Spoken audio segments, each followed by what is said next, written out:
Alright, as you can see in the last video, a bit of two-stroke fuel is enough to lubricate this thing quite well, so human breath can start this thing. Just doing another demonstration.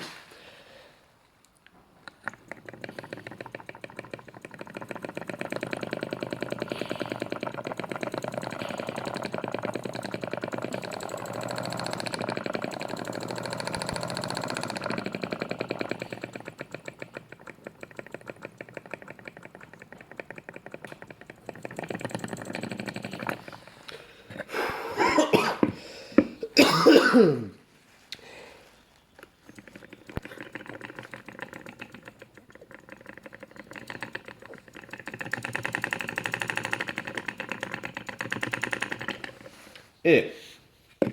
Anyway, I will get my breath back and then get onto this thing.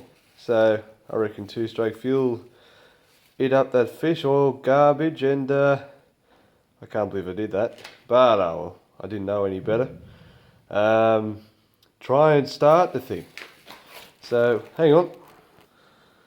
Right, bit of fuel. It is seeping through, so let that eat the oil up for a bit. It'll have to be another video because I've got a lot of stuffing around to do with this thing. So yeah, see you on the next one.